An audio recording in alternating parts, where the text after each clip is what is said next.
안녕하세요. 박현석 교수입니다. 10주차 강좌를 시작하겠습니다. 저번 시간에 이제 9주차의 자바를 처음 이제 언급했었고요.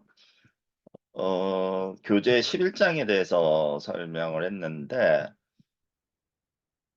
10주차에는 12장, 액티비티 다이어그램과 자바 코딩에 대해서 설명을 하려고 합니다.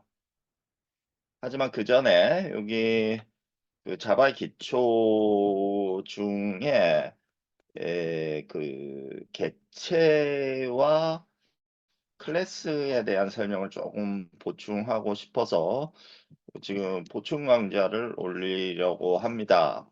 음, 기존의 경험에서는 이제 여러분들한테 설문조사를 해봤더니 UML 다이어그램 네 가지, 유즈 케이스 다이어그램, 액티비티 다이어그램, 클래스 다이어그램, 시퀀스 다이어그램 요 네 개 중에 어느 다이어그램이 제일 어렵냐고 물어봤더니 놀랍게도 클래스 다이어그램이라고 대답한 사람들이 굉장히 많았었습니다.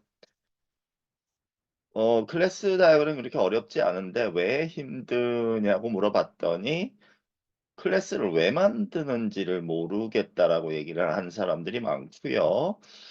그렇다면 이게 클래스와 객체에 대한 이해를 하기도 굉장히 어렵겠다는 생각이 들었습니다.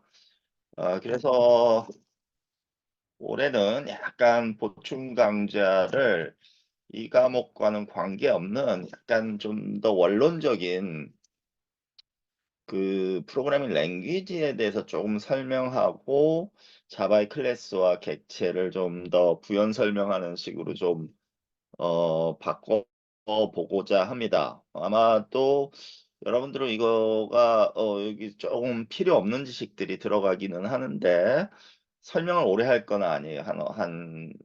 내 생각에 한 2, 3분 정도 약간 도입을 하고 나서 자바의 클래스와 객체에 대해서 설명하면 여러분들이 조금 더 그 필요성을 잘 알지 않을까 해서 좀 도입 강좌를 준비하려고 합니다.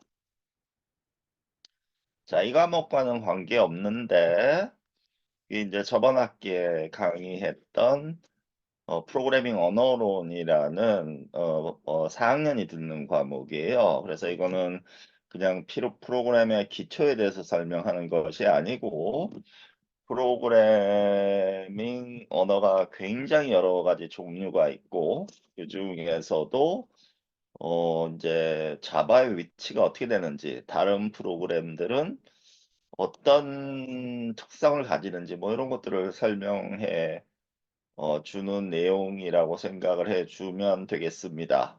여기 프로그래밍 언어론 강의 자료를 잠깐 보면요. 뭐 이런 거죠. 프로그래밍 언어론에서는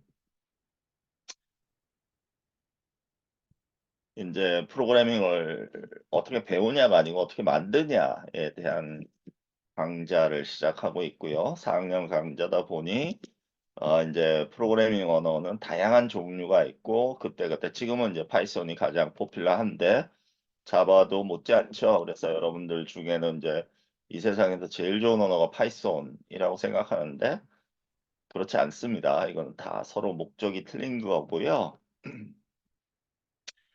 또 이 프로그래밍 스타일 중에서도 요 파이썬만 하더라도 여기 보면 프로그래밍 패러다임이라는 지금 내가 얘기하고자 하는 요 프로그래밍 패러다임이라는 말이 나오죠. 그래서 파이썬은 여러 가지 객체 지향, 임페러티브, 펑셔널 같은 특징들이 다 있다. 그래서 일반적으로 프로그래밍 언어라는 것은 요 네 가지 카테고리로 나누어집니다. procedural, object oriented, functional, logical. 이런 언어들로 나누어지고 그중에 이제 자바는 객체 지향 언어군에 속하는 거죠. 그래서 이런 프로그래밍 패러다임은 좀 이제 깊게 좀 설명을 해야 되는 부분이고요. 그냥 눈으로 보면 예를 들면 어떤 숫자 1, 2, 3, 4, 5라는 것을 더하는 코딩을 요 뭐 여러 가지 프로그래밍 패러다임, 임페러티브, 펑셔널, 오브젝트 오리엔티드 세 가지 프로그램 스타일로 작성하라 그러면 같은 목적의 프로그래밍도 이제 프로시저럴 또는 임페러티브하게 작성하면 여러분들이 흔히 생각하는 그 함수를 사용해서 할 수가 있는 거고요. 펑셔널 스타일은 전혀 다른 패러다임입니다. 그래서 여러분들 좀 이해 못하는 부분들도 있을 거고요. 마지막으로 이제 객체지향 스타일은 이와 같이 클래스로 이런 코드들을 감싸게 됩니다. 여기 요 코드들 보면 앞에 이제 일반적인 여러분들이 잘 알고 있는 프로시저럴 스타일에서는 이 클래스로 감싸는 게 없는데 이런 객체지향 파라다임 프로그래밍 언어는 이런 것들을 이렇게 감싸고 있습니다. 그래서 그런 특성들을 잘 알고 사실 뭐 자바나 파이썬이나 이렇게 매핑을 하면 비슷비슷해요. 파이썬 여러분들 파이썬 잘하는 사람들은 아마 파이썬도 클래스로 이렇게 선언할 수 있다는 거는 알 겁니다. 근데 자바는 여기 파이썬은 약간 임페라티브 스타일로도 할 수 있는 거고요. 근데 자바는 무조건 객체지향 스타일, 즉 이와 같이 클래스로 감싸서 코딩을 해야 된다 하는 요런 점들이 조금 여러분들 이해하기 힘들 거라고 생각을 하고요. 여기에 대한 이 클래스가 과연 어떤 의미인지 또 이 코딩 스타일이 어떻게 틀리는지에 중점을 두고 책에 있는 강좌들도 좀 설명을 해 보려고 합니다.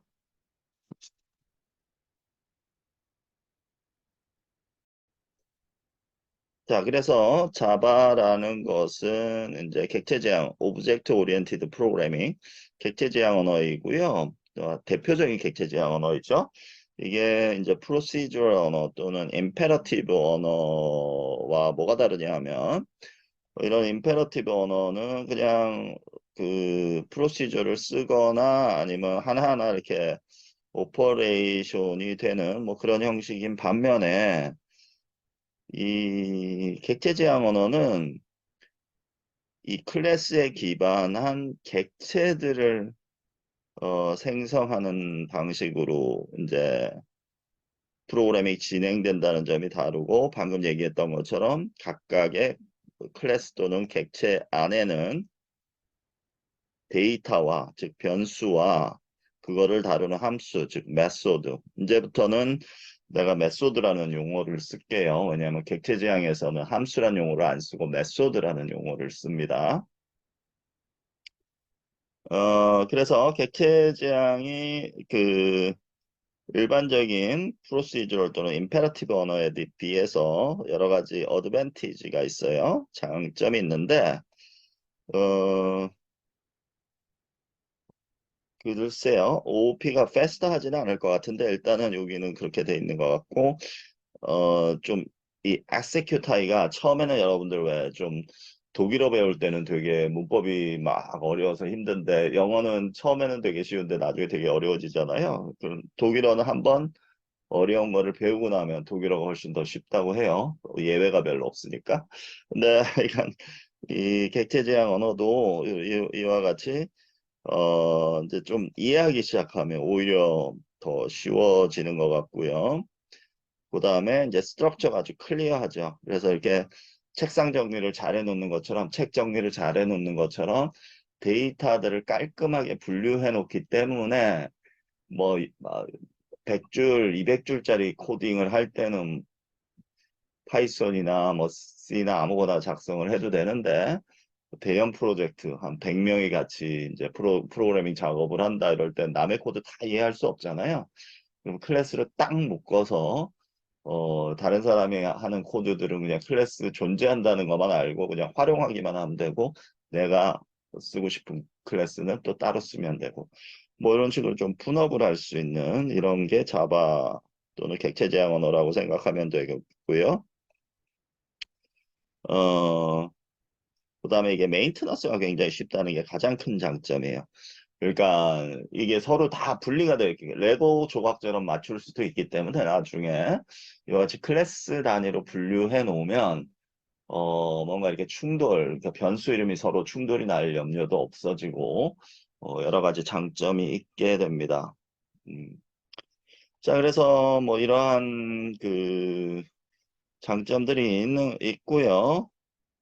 그다음에 쇼터 디벨롭먼트 타임. 그러니까 여러분들은 자바 코드가 복잡하니까 이거 숙제할 때 이 그 파이썬으로 하는 것보다 훨씬 더 시간이 자바는 오래 걸릴 거예요. 지금은. 근데 대형 프로젝트 할 때는 이게 훨씬 더 이제 시간이 단축됩니다. 당연한 게 이렇게 코드를 제대로 분류해 놨기 때문에 에러가 나도 어디서 났는지 금방 탐지할 수 있고요. 또 어떤 코드를 막 100만 줄을 그냥 한 줄로 코드 작성하다가 뭘 고치려면 다 뜯어 고쳐야 되는데 이거는 그냥 고장난 부품만 걔네들만 딱 수리해서 다시 이제 조합하면 되기 때문에 개발 속도가 훨씬 빠르다고 알려져 있습니다. 자, 이런 게 이제 객체 지향 언어라는 거 한 번 더 좀 강조를 하고 싶고요. 자, 그러면 지금 이제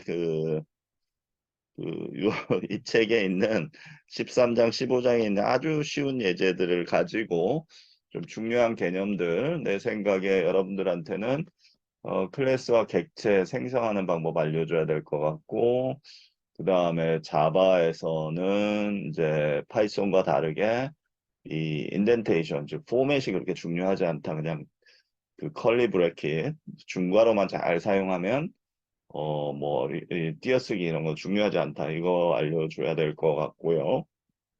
그다음에 이 클래스에서는 이제 외부에서 이 코드를 볼 수 있냐 없냐 하는 이 보안이 좀 중요해요. 그래서 액세스 모디파이어라고 이게 이 코드가 퍼블릭이냐, 프라이빗이냐 하는 이런 개념을 여러분들이 좀 알 필요가 있을 것 같아서 그런 것도 좀 같이 오늘 설명을 해주고자 합니다.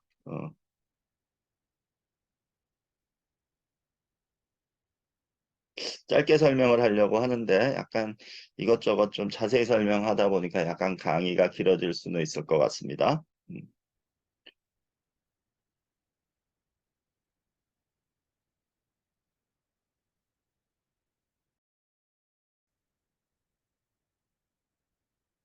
자, 그러면 먼저 사실 이 강의 자료는 이제 액티비티 다이어그램과 자바 코딩의 관계를 설명해 주려고 하는 거긴 한데 사실 우리가 배우는 그 임페러티브 랭귀지 컨셉하고 비슷하기 때문에 자바를 잘 모르는 사람들은 여기에 있는 이 슬라이드에 있는 예제들 한 번씩 해보는 것도 좋을 것 같고요. 뭐 예를 들면 요 플로우 차트는 대부분 여러분들 잘 알고 있을 것 같고 그래서 이제 요거는 if문이죠. 가지가 이렇게 쳐지거나 아니면 조건에 따라서 이렇게 쳐지거나 넘버 원과 넘버 투가 어느 게 더 크냐에 따라서 이제 요런 거를 하나 자바로 작성해봐라는 거고요. 요 정답은 아마 대부분 한번 따라 하기 실습을 해봤으면 좋겠고요. 자바를 몰랐던 사람들은 뭐 빠른 속도로 실습을 해보기로 합시다. 이게 제이두들이 학기 초에는 이 홈페이지가 이렇게 안 생겼었는데 그 사이에 좀 업그레이드가 됐더라고요. 뭐 사용하기는 훨씬 더 편해졌고요. 그래서 우리는 이 어드밴스드 자바로 합시다. 그냥 자바가 아니고 디폴트가 자바로 돼 있는 것 같아요. 아니면 내가 여기서 자꾸 이걸 사용해서 그렇게 된 건지도 모르겠고 이 빠른 속도를 한번 여러분들도 요거 하나만 한번 해보기로 합시다. 그래서 num1이라는 건 정수형이고 200이라는 숫자를 어사인 해줬고요. num2는 100이라는 숫자를 어사인 해주고 나서 이제 자바의 if문을 쓰는데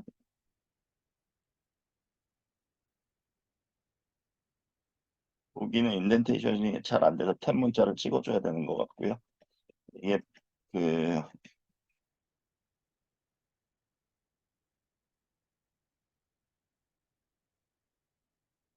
이렇게 간단하게 씁시다. 그 다음에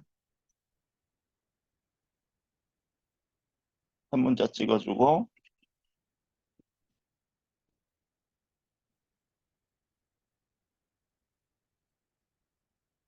그래서 뭐 이런 식으로 출력한다라고 하고 글자를 조금 더 키워야 되나요? execute 버튼은 이와 같이 num1이 출력이 됩니다. 이렇게 실습을 해보면 될 것 같고요. 이게 메뉴가 좀 바뀌어서 약간 좀 훑어보기는 해야 될 것 같아요, 여러분들도.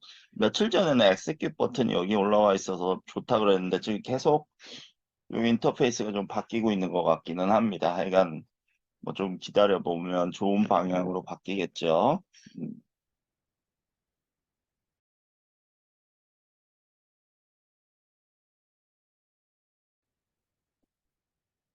자, 여기서 좀 내가 얘기해 주고 싶은 거는 이거예요. 그러니까 자바에서는 파이썬에서는 인덴테이션이라 그러죠. 요 들여쓰기. 이걸 어떻게 하느냐가 굉장히 중요한 역할을 미치는데 자바에서는 전혀 그런 게 영향을 미치지 않는다는 거. 일단 블록 구조가 이와 같이 뭐 이런 인덴테이션을 엉망으로 써도 뭐 심지어는 한 줄로 써도 아마 똑같이 실행이 될 거예요.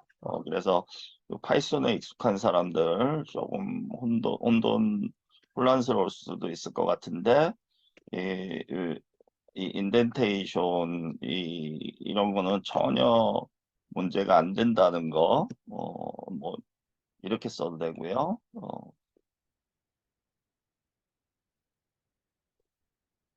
또 여기에 이제 복합문을 이거를 만약에 지금 요게 원래는 이렇게 된 문장 구조잖아요.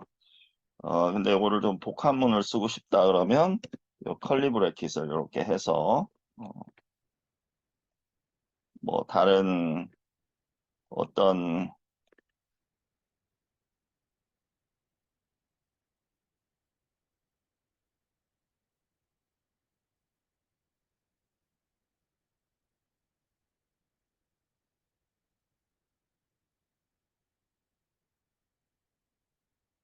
뭐 이걸 써주고 그다음에 괄호만 닫아주면 돼요. 그러면 요게 이제 블록 구조이기 때문에 어,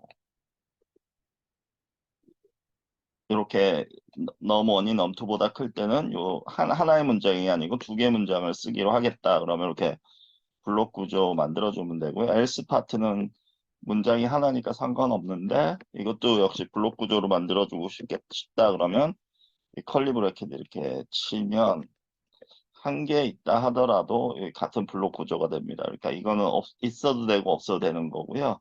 문장이 하나만 스테이트먼트가 하나만 있을 때는 보통 이거를 생략하는데 있어도 상관없다는 거죠. 여러분들 아마 보기가 되게 불편할 것 같아서 약간만 정리를 해주고요. 이것도 뭐 그렇게 썩 좋은 구조는 아닌데 이 컬리 브레킷도 사람마다 특성이 여기다가 이렇게 쓰는 사람들도 있고 여기다가 이렇게 쓰는 사람들도 있고 그러니까 비교적 자바는 이런 인덴테이션이 좀 자유로운 언어예요. 이것도 아마 실행을 시켜보면 똑같은 결과가 나올 겁니다. 여기에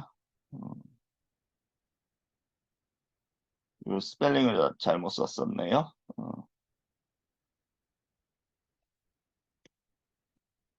예, 그래서 여러분들 이런 에러도 여러분들 이제 프로그래밍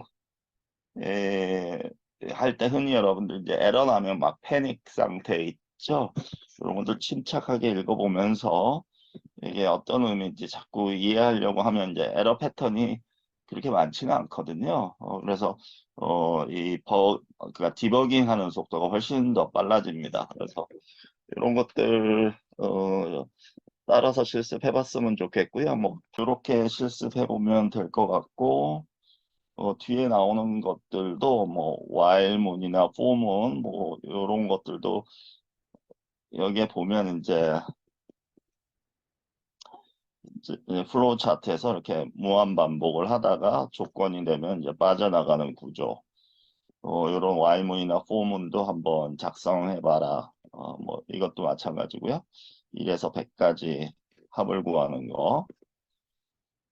그래서 요거 읽어보고 아마 똑같이 한번 자바를 잘 모르는 사람들은 어차피 지금 임페러티브 언어에서 while문, for문, 임페러티브 프로그래밍 패러다임에서는 while문, for문만 사용할 줄 알면 전체 흐름은 다 잡아낼 수 있기 때문에 if문이나 while문 한 번씩 써보기 바랍니다. 그리고 for문도 while문하고 거의 비슷한데 이것도 한번 해보도록 하고 뭐 여기에 넣는 정답은 sum 플러스 equal i인데 이거는 썸은 썸 플러스 i라는 뜻이고요.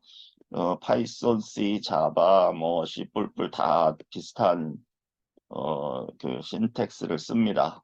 그래서 이런 식으로 한번 실습을 해줬으면 좋겠고, 여러분들이 이제 파이썬을 아는 사람들은 요런 저번에도 얘기했지만 요런 클래스를 이렇게 포장하는 게 좀 거추장스러울 텐데 그거 빼고 나머지는 좀 파이썬 코드하고 비슷할 수도 있으니까, 그런 식으로 좀 실습을 해주면 좋겠습니다. 물론, 요 시스템.out.println의 뜻, 이것도 오늘 수업 말미에 좀 설명을 해주려고 하고요.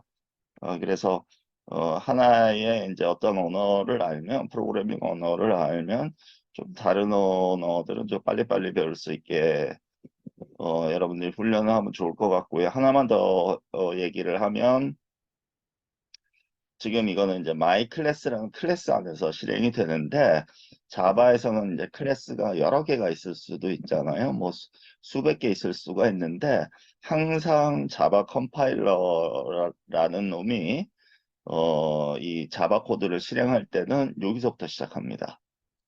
Public static void main string args 여기서부터 시작하기 때문에 요거는 아주 스페셜한 어, 그 메소드라고 알고 있으면 되고요. 뭐 수십만 개의 메소드가 있어도 컴파일러는 요거 찾아내서 여기서부터 시작합니다. 마치 파싱 트리 그릴 때 왜 스타팅 심볼이 뭔지를 알아야지 코드 그 파싱 트리를 그릴 수 있는 것처럼 자바 코드도 어디서부터 시작할지를 알아야지 이게 코드를 실행시킬 수 있잖아요. 파이썬이나 C 같은 경우에는 그냥 첫째 줄부터 그냥 셀부터 차례대로 실행하면 되는데 자바는 이제 일단은 클래스로 쭉 정의부터 하고 그 다음에 어딘가 실행시키는 그 주체가 있어야 되는데 그게 요 메인에서 시작한다. 요 퍼블릭 스태틱 요 스태틱만 빼도 안 됩니다. 이런 거 다 똑같은 키워드 써줘야 되고요. 내가 이제 자바 수업할 때는 학생들한테 이거 그냥 외우라고 해요. Public Static Void Main은. 근데 컴파일러에 따라서는 이거 자동으로 생성해 주는 기능들이 항상 있기 때문에 이것도 좀 알아뒀으면 좋겠습니다.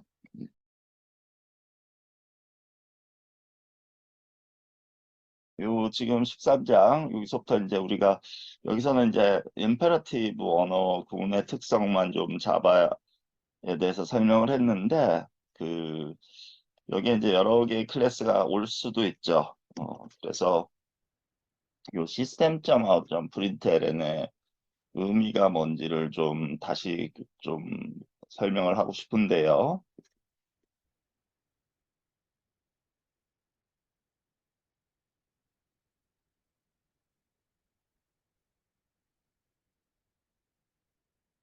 자, 이게 지금 컬리 브레킷이 짝이 맞죠? 음, 자, 이게 무슨 뜻이냐? 조금 더 설명을 해보면 이거예요. 그러니까 여러분들이 만약에 클래스 A를 만들어서 이 안에다가 뭐 println이라는 것을 하나 정의했다고 합시다. 여기 의미는 나중에 설명할 거고 스태틱이라고 넣어둘게요.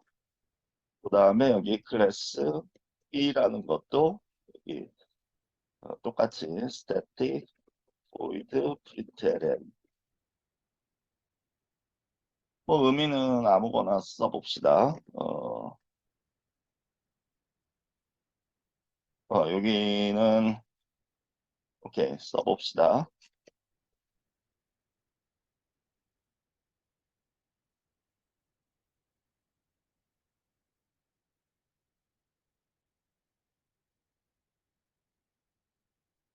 프린트 ln은 프린트 라인이란 뜻이고요. 어, 뭐 똑같은 라인을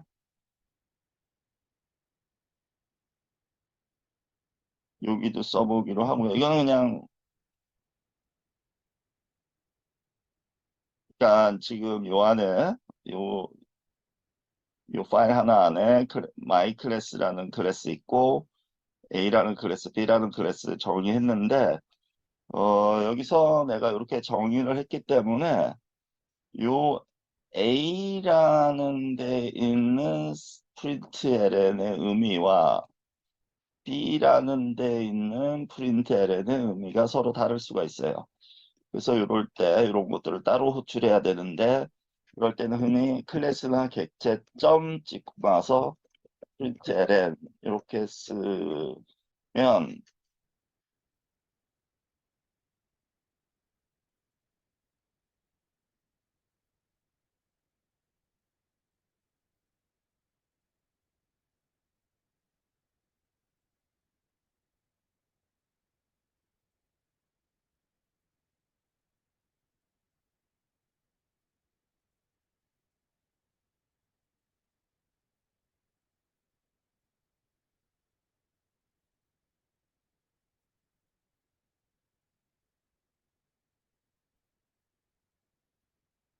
계속 스펠링 틀리네요.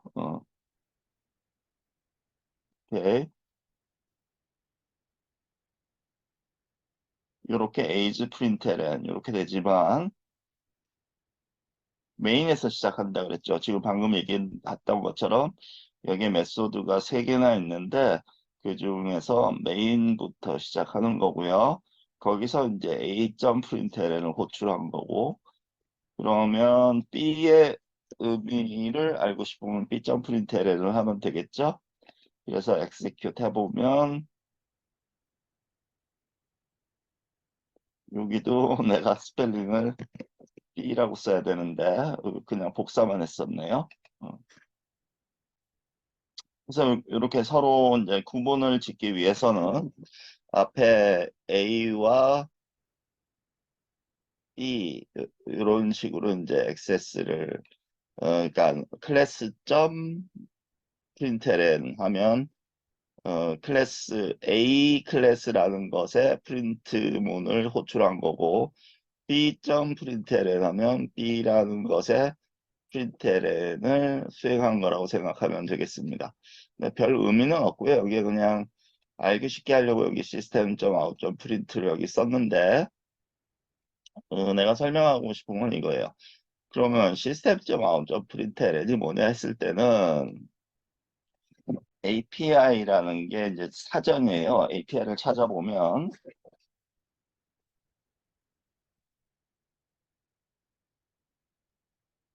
여기에 이제 자바에서 쓸 수 있는 모든 클래스가 이 대문자로 이렇게 설정이 되어 있고요.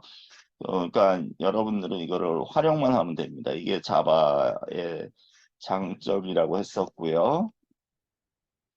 근데 여기서 예를 들면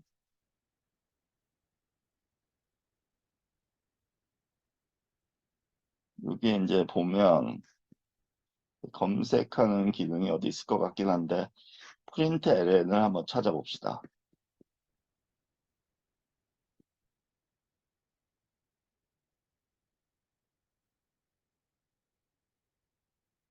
요거죠. 프린트 ln 근데 프린트 ln이 하나만 있는 게 아니고 이와 같이 이제 여러 사람이 작업하기 때문에 여러 클래스의 프린트LN이 다르게 적용되어 있을 수 있어요. 여기 보면 println이라는 함수가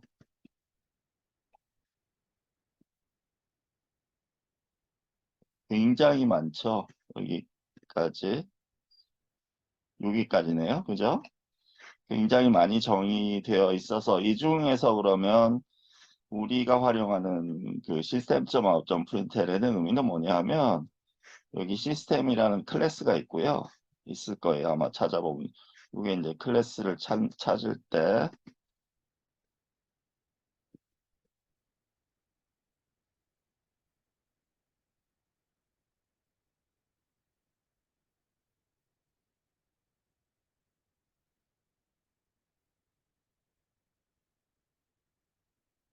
여기 시스템 요 클래스 안에 out이라는 변수가 있고요. 이 out이라는 소문자 out이라는 변수는 이제 프린트 스트림 형식입니다. 그래서 이 out이라는 변수가 프린트 스트림 형식인데 그 프린트 스트림에 가보면 메소드들 중에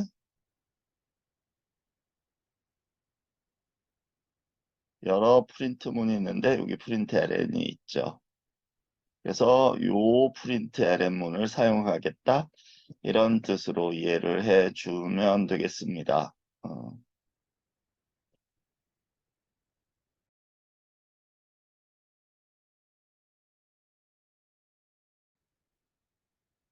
자, 그래서 이 그림의 예제로부터 좀 시작해 봅시다. 이거는 이제 클래스 다이어그램이라는 거고요. UML은 대충 클래스 이름들이 위에 있고 위에가 이제 필드명이고 밑에가 메소드명이잖아요. 그리고 여기에 이제 상속이라는 개념이 있습니다. 상속이라는 개념은 예를 들면 여기에 이제 한빛대학교가 있었다.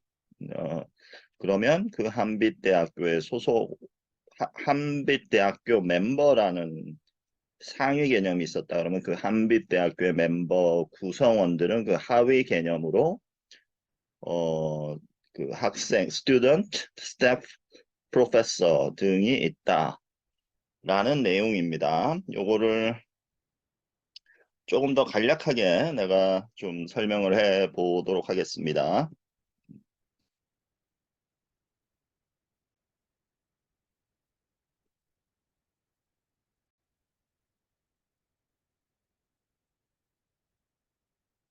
자, 만약에 내가 음, 학사관리 시스템을 지금처럼 지금 저 예제를 조금 방금 보여줬던 슬라이드에 보여준 예제를 좀 간단하게 한번 구현을 해 보도록 할게요.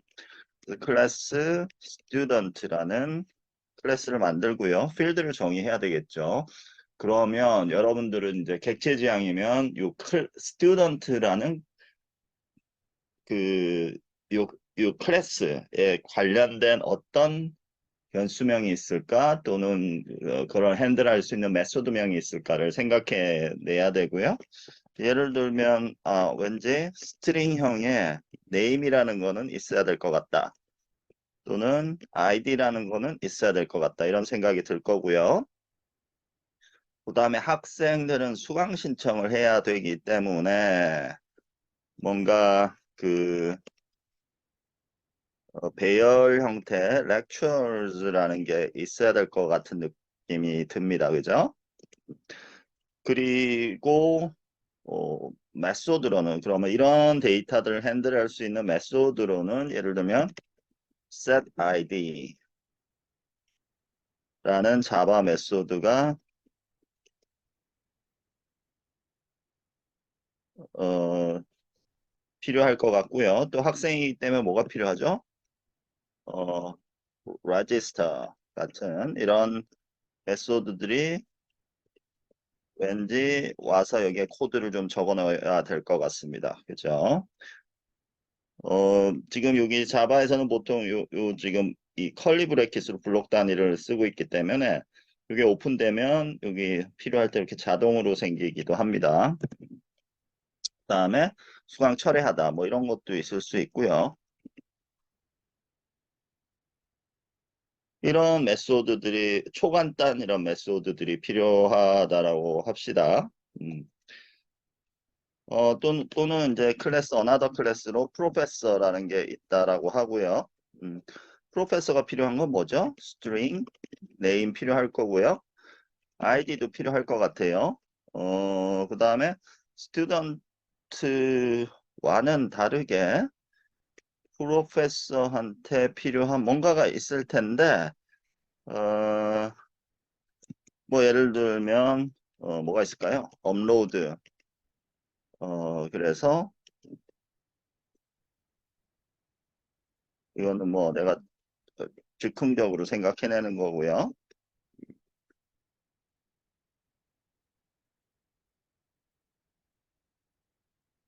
그 다음에 어, 채점해야 되겠죠?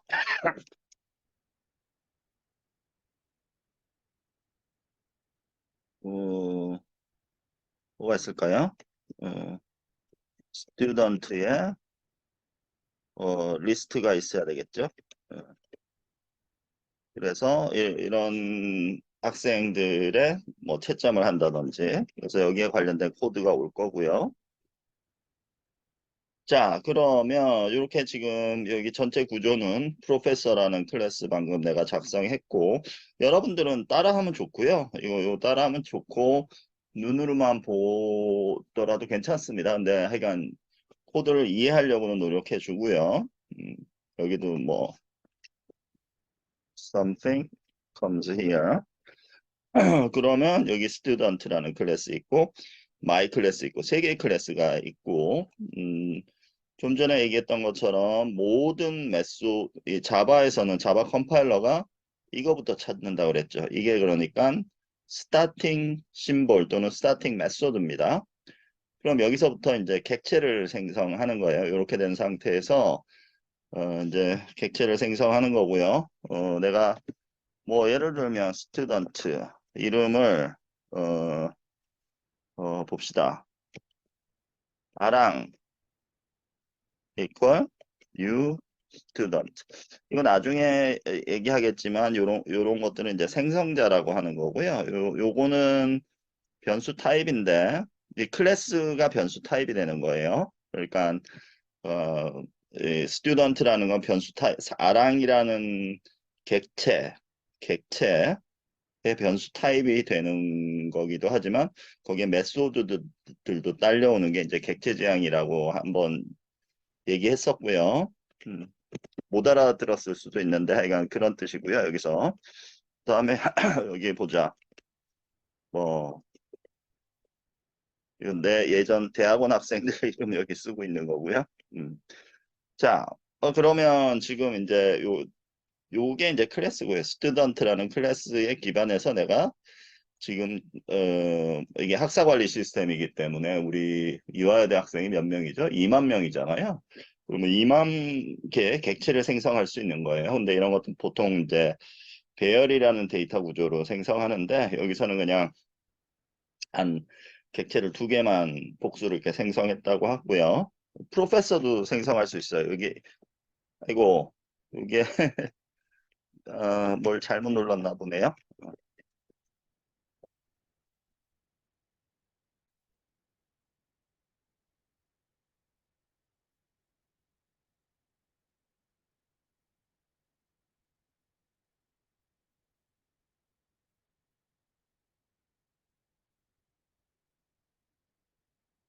이게 한 김에 하나 더 넣읍시다. 스튜던트.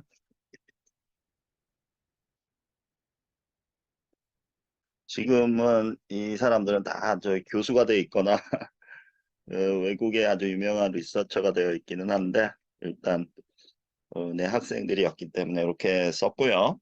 음, 프로페서라는 것도 여기 일종의 클래스로 생각할 수도 있지만 이거를 이제 컴플렉스 타입으로 변수 타입으로 생각할 수도 있기 때문에 프로페서라는 형식의 객체를 하나 생성한다. 이렇게 이해를 해주면 되겠습니다.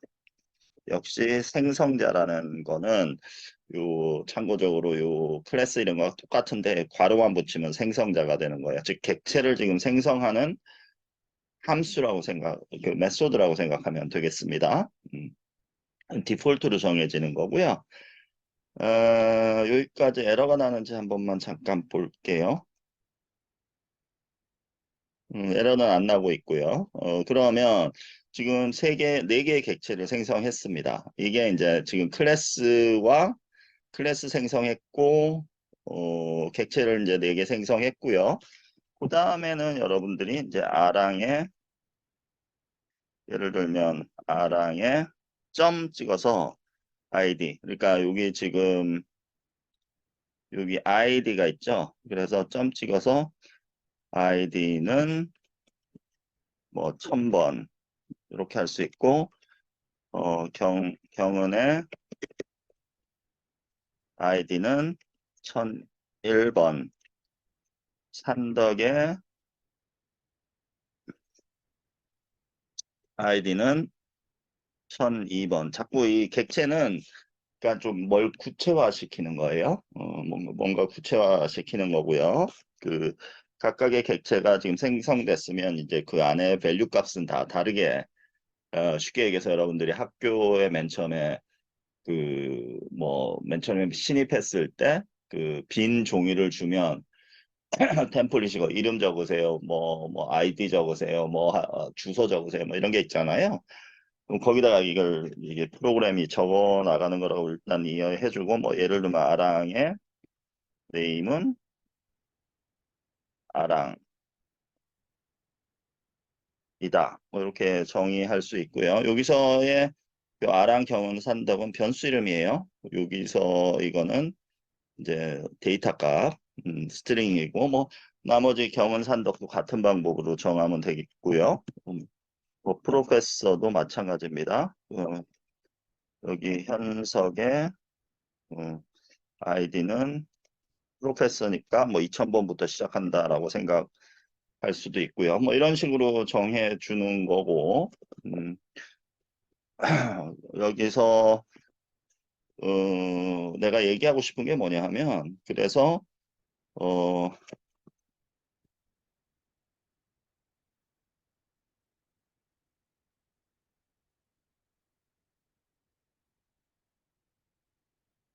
아랑의 아이디를 한번 지금 무슨 값이 들어있는지 출력해 볼 거고요. 지금 자바에서는 요 사이사이를 플러스로 이렇게 구분을 합니다. 요 스트링, 칸 띄워주고요. 그 다음에 경운의 타이핑을 내가 자꾸 다른 키를 누르네요. 음, 경운의 아이디는 경운의 아이디를 출력하고 또 어, 여기 또 콤마를 띄워줘야지 좀 보기가 좋으니까 그 다음에 산덕에 요 액세스를 할 때 요 점을 찍는다는 거 한번 더 예전에 아마 과제 파싱트리 과제 할 때 좀 대충 이해한 사람도 있을 것 같기는 하고요. 자, 요거를 한번 출력해 보면 어떻게 되는지 한번 봅시다. 그러면 1000번, 1001번, 1002번 아이디가 요 콤마가 이렇게 찍혀 있죠, 가운데. 이렇게 해서 출력이 되는 걸 알 수 있고요. 뭐 이름도 마찬가지예요. 그래서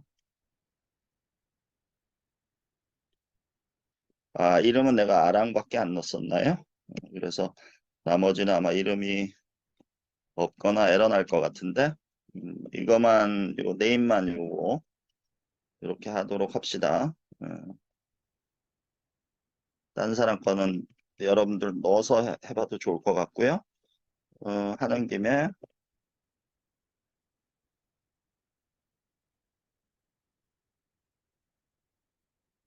현석의 아이디도 한번 출력해 보도록 하겠습니다. 이 프린트 라인이기 때문에 줄 바꿈이 해줄 거고요. 자, 이렇게 출력이 되는 거를 이해하도록 해주고요. 그러니까 지금 얘네들이 다 이게 이제 스튜던트 객체 생성을 하는 거예요. 이게 그러니까 클래스에 기반한 스튜던트 클래스 스튜던트에 기반한 객체 생성을 한 겁니다. 요 세 개 전부 다가.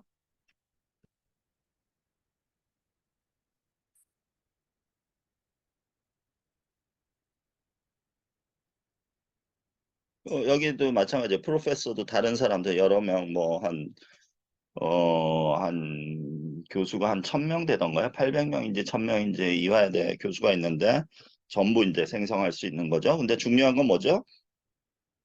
클래스는 이렇게 틀은 요거 딱 하나, 스튜던트 하나, 프로페서 하나 이렇게 정의되어 있다는 것을 알아두기 바랍니다. 이게 이제 클래스와 객체의 관계인 거고요. 그러면 여기에다가 하나 더 좀 설명을 해 보도록 하겠습니다. 상속.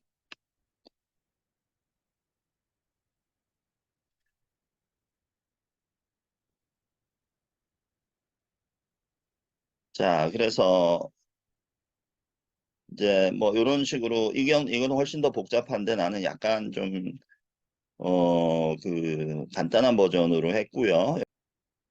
자, 근데 이제 이게 이제 클래스와 객체 개념이니까 우리는 지금 스튜던트로 한 거고 예를 들면 여기에 요거 좀 마저 합시다. 여기 예를 들면 여기에 있는 클래스 피쉬가 있을 수가 있고 그죠?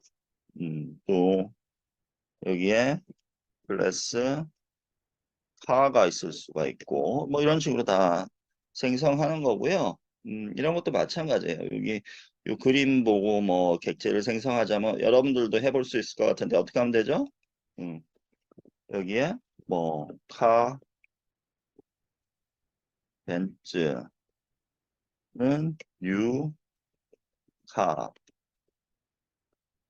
이렇게 하면 이제 벤츠라는 객체가 생성되는 거예요. 음, 여기 또 뭐 BMW 예를 들면 카, BMW는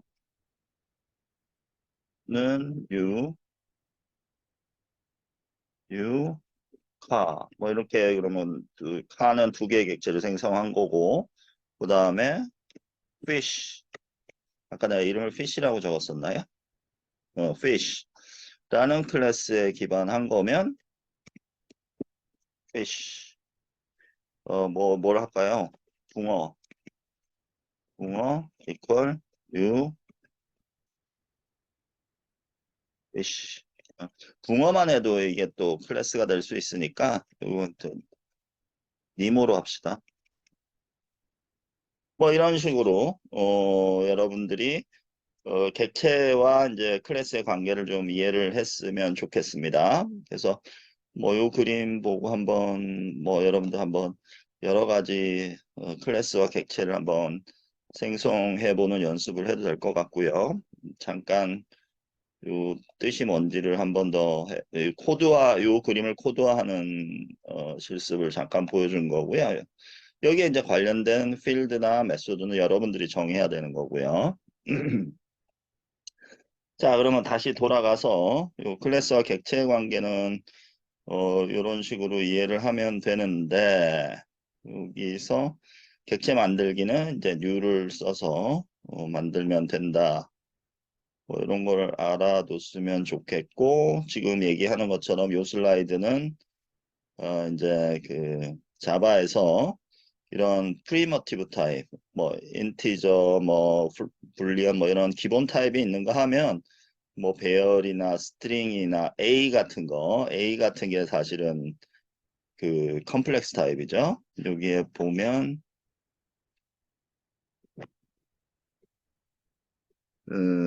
요 타입, 요 하이어키가 있는데 이와 같이 여기 프리머티브 타입이 있고 난 프리머티브 타입이라고 해서 이제 클래스 기반 지금 뭐 A, B, C 또는 뭐 스튜던트 이런 게 전부 타입이에요. 그 자바에서는. 그래서 그거 잘 이해를 해둬야 될 것 같고 근데 메소드가 딸려오는 이제 클래스가 이제 데이터 타입인 거죠 일종의. 그래서 우리가 자꾸 객체를 생성하고 있다. 그런 의미에서는 객체가 일종의 변수라고 생각을 해도 될 것 같고요. 음,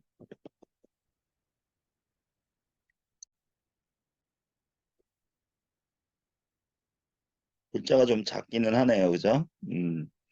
자, 그래서 이런 클래스와 객체 관계를 대충 좀 이해를 해보도록 하고 요거는 뭐 내가 간단하게 실습해 준 거고 요 생성자도 마찬가지예요. 생성자라는 거는 이렇게 생각하면 됩니다.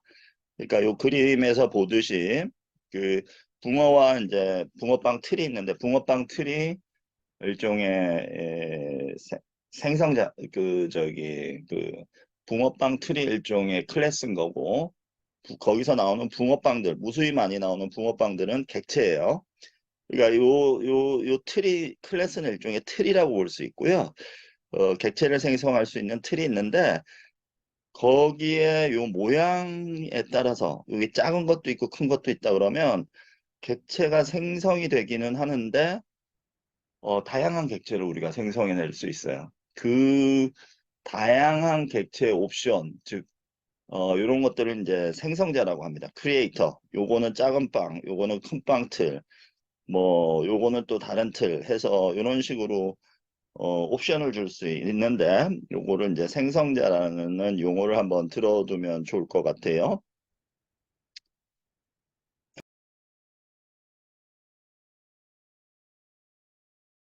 아, 그래서 여기 지금 슬라이드 차례는 이제 또 요런 게 있어요. 예, 그 요거 설명하기 전에 요거 먼저 설명하는 게 좋겠네요. 요거를 이제 퍼블릭 프라이빗 이게 도대체 뭐냐? 그러면 이제 여러분들 처음 보는 사람들은 되게 어렵게 생각할 수도 있을 것 같은데 그뭐 생각보다는 그렇게 어려운 개념은 아니고요. 음,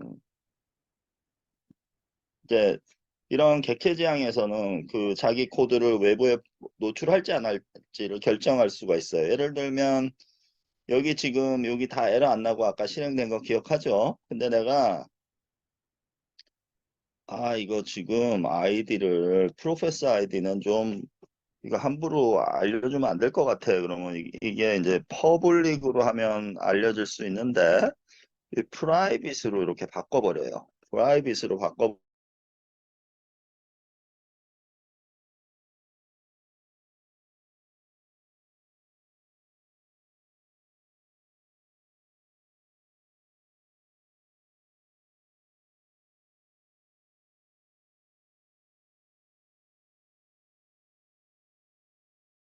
좀 오래 걸렸는데 한번 있어봐. 이게 이게 아마 이유가 좀 시간이 오래돼서 안 될 수도 있고요. 한번 있어봐. 어, 이게 시간이 좀 경과하면 예,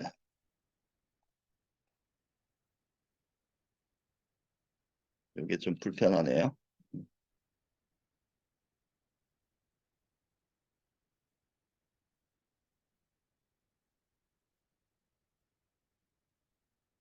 혹시 몰라서 이거 다시 한 번만 나갔다가 들어오겠습니다.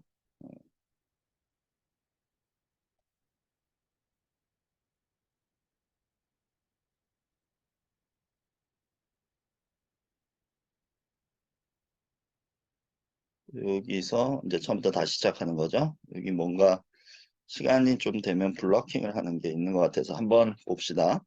그래서 아까 지금 요거 실행을 시키면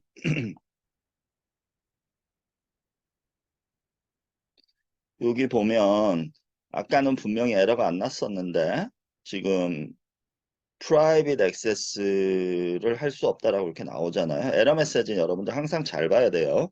그래서 이게 액세스 제어자가 프라이빗이기 때문에 다른 클래스에서는 현석점 아이디를 액세스 못해 이런 뜻입니다. 음. 그래서 이거를 다시 뭐 쉽게 그냥 퍼블릭으로 한번 바꿔볼까요? 그래서 누구나 볼 수 있게 해주겠다 이렇게 할 수도 있어요. 근데 이게 지금 허용되는 이게 클래스 자체가 잠깐만요. 요거는 확실하지 않은데 음, 요거는 문제없이 지금 출력이 되고요. 퍼블릭으로 해도 되고 그냥 아예 퍼블릭을 지워버려도 되고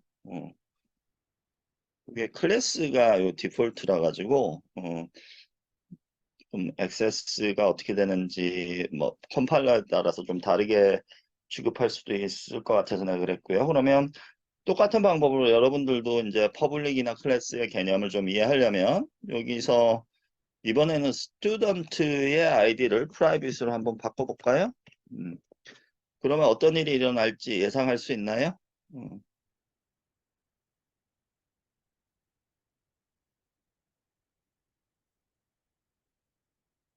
그래서 여기 보면 아랑 경은 산덕 이거 다 에러 났어요 지금.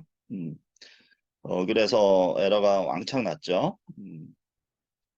그래서 이것도 역시 마찬가지로 일단은 여러분들 프라이빗 퍼블릭으로 이렇게 둘로 나눈다고 양분한다고 했을 때 이제 외부에 공개도 된다 뭐 이런 뜻으로 이걸 다시 execute 하면 아까처럼 실행이 될 겁니다. 에러가 안 나고. 자, 그러면 이런 게 이제 그 액세스 모디파이어 또는 그러니까 이 수백만 개의 클래스가 자기 몸뚱아리를 다 노출하면 안 될 때가 있잖아요. 뭐 무슨 말이냐면 아주 극단적인 예를 들면 A라는 사람하고 B라는 사람이 있어요. 근데 A라는 사람이 B라는 사람한테 야, 너 뭐 먹었니? 이렇게 물어보면 어, 나 저기 나 스파게티 먹었어. 이렇게 대답을 하면 되잖아요. 서로 커뮤니케이션을 하면 되잖아요. A와 B가. 근데 A라는 사람이 내부 코드를 보고 싶은 거예요. 그러니까 A라는 사람이 너 뭐 먹었어? 그러면서 좀 끔찍한 예제인데 그 사람이 뭐 먹었는지 아는 방법 뭐가 있죠? 그러니까 물어보면 돼요. B한테. 근데 그게 아니고 또 알아보는 방법이 하나 더 있기는 해요. 어떻게 하면 되죠? B의 배를 갈라보면 돼요. 그냥. 어. 이게 이제 예제는 좀 아주 안 좋은 예제긴 하지만 그러니까 이제 각 클래스가 A라는 클래스와 B라는 클래스가 어떨 때는 자기 내부를 보여주고 싶지 않을 때가 있잖아요. 프라이빗으로 상대방이 내 내부 코드를 보지 못하게 하고 싶을 때 이런 프라이빗을 쓰는 겁니다. 하여간 뭐 여러 가지 예제가 있는데 설명할 게 많겠죠. 근데 일단은 그 정도로 이해를 해 두도록 하고요. 그리고 접근 제어자 액세스 모디파이어에 대한 설명이고 자바에서 참고적으로 액세스 모디파이어는 이렇게 네 가지가 있어요. private, public은 지금 봤죠. 아무것도 안 쓰면 디폴트고요. 그 다음에 protected라는 게 하나 더 있습니다. 그래서 이렇게 네 개로 구분한다라는 거 알아두고요.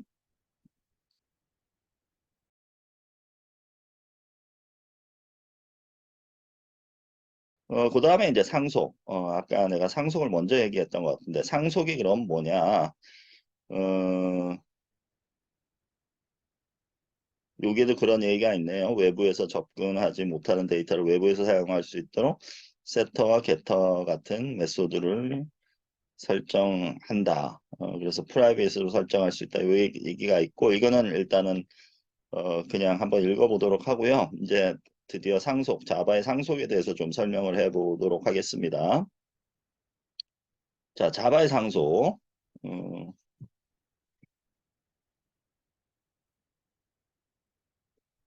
자, 여기서 한 문제를 조금 더 키워봅시다. 음, 이게 또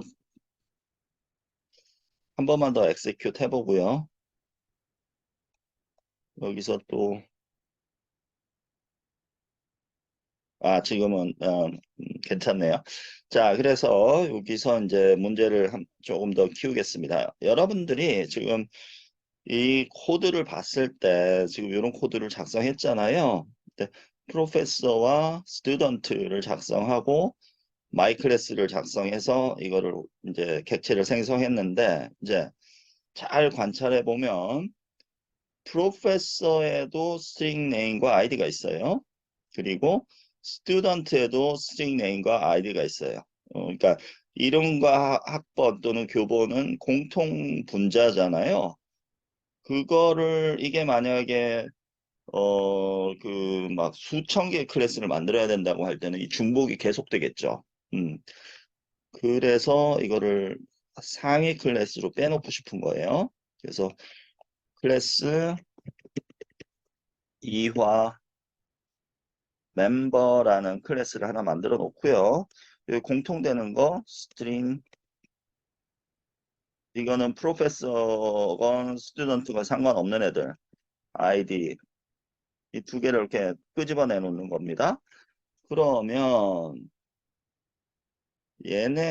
얘하고 얘를 일단 지우고요. 공통된 거니까 상속을 받게 할 수 있어요. 그래서 얘를 먼저 이화 멤버에 요 필드가 있으면 부모님한테 뭘 재산을 상속받으면 부모님한테 예를 들면 돈을 상속받았다면 그 돈을 쓸 수 있는 거잖아요. 마찬가지로 이화 멤버가 상위 클래스가 되면 프로페서나 스튜던트라는 클래스들은 이 상속 재산, 스트링 네임과 아이디를 공유할 수 있습니다. 그렇게 하는 방법이 자바에서는 extens라는 키워드를 쓰면 되고요.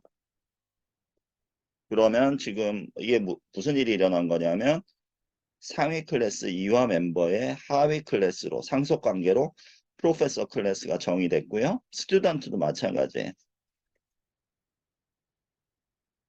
이 extens라는 키워드를 쓰고요. 상속 관계를 표현할 때는 이화 멤버. 요게 혹시라도 여러분들이 UML을 아는 사람이면 그 UML 클래스 다이어그램에서의 제너럴라이제이션 관계를 자바에서는 상속이라고 이해를 해주면 되겠습니다. 음. 자, 이렇게 상속 관계를 정의했을 때 잘 들으세요. 여기서 그러면 프로페서 안에 지금 아이디와 패스워드, 아니, 이름과 이름과 학번에 관련된 정보가 없죠. 스튜던트에도 지금 이름과 학번에 관한 정보가 없죠. 근데 상속은 받았어요. 부모한테. 그랬을 때 여기에 어떤 일이 일어나는지 한번 봅시다. 원래 이 상속을 받지 않았다면 상속을 받지 않았더라면 지금 이러면 이제 상속 안 받은 거잖아요. 그래서 이거를 실행시켰다면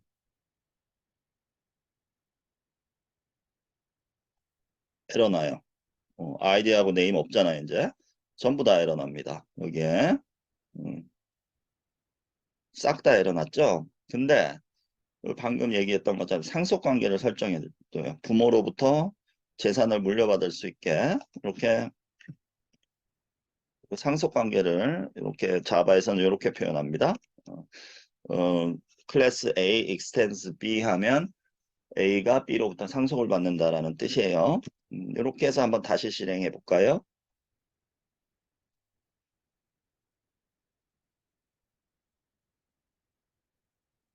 아무 일도 안 일어나죠. 그러니까 정상적으로 돌아가죠. 그래서 이 자바에서는 이런 상속의 개념이 굉장히 중요하고요. 이 객체 지향 프로그래밍에서는 이런 상속 관계를 잘 써야지 이제 좀 코드를 낭비하지 않고 하이라키가 분명하니까 남들이 수백만 줄 이렇게 만들어 놨던 클래스에 기반해서 여러분들은 상속을 받아서 그냥 몇 줄 더 쓰면 새로운 클래스를 만들어낼 수 있는 거예요. 이게 이제 상속입니다. 그래서 여기도 이제 클래스 다이어그램으로 여기는 이제 한빛 출판사 이름이 한빛이라서 한빛대학교 그래서 스튜던트가 이렇게 상속받는 예제가 있고요. 이네리턴스라는 건 이와 같이 어떤 밑에 하위 클래스가 여기 상위 클래스로부터 요 상속이라는 것에 이제 부모 클래스 또는 상위 클래스라고 하는데 상위 클래스부터 상속을 받으면 여기에 있는 필드나 메소드 중에 없는 게 있으면 찾아 들어가요. 부모한테서 받아올 수 있습니다. 이게 이제 상속의 개념이라고 이해를 해주면 되겠습니다. 그래서 여기 예제도 이제 extens라는 키워드를 쓰고 있는 거 여기서 보여주고 있고 조금 내가 설명한 예제보다는 조금 더 복잡한데 한번 여러분들 다 읽으면 잘 이해될 수 있을 것 같고 여기서는 이제 이 클래스 다이어그램 맨 처음에 보여준 거죠. 그러니까 한빛이라는 클래스의 네임하고 어드레스는 다 공통분포니까 빼낸 거고요. 나머지 그러면 스튜던트, 스태프, 프로페서가 여기서 이제 그 상속을 받는 이 코드를 여러분들한테 자바로 작성해봐라 그러면 어, 아마 여러분들 그 앞에 그 정답이 나와 있기는 한데 아마 여러분들 자바 코드를 어느 정도는 작성할 수 있을 듯 합니다. 여기 앞에 보자.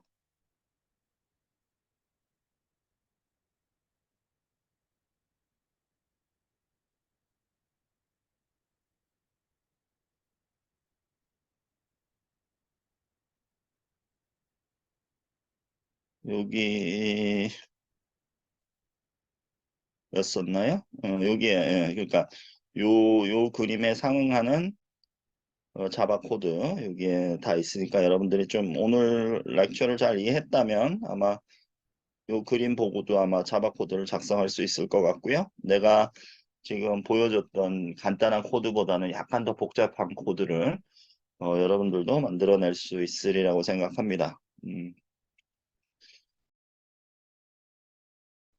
그래서 이번 수업에서는 크게 이제 클래스와 객체의 관계, 상소, 그 다음에 액세스 모디파이어라는 개념, 퍼블릭인지 프라이빗인지 요거 좀 설명했던 것 같고, 저기 강좌 초반부에는 자바는 인덴테이션, 파이썬과 다르게 그냥 포맷은 어떻게 해도 상관없다.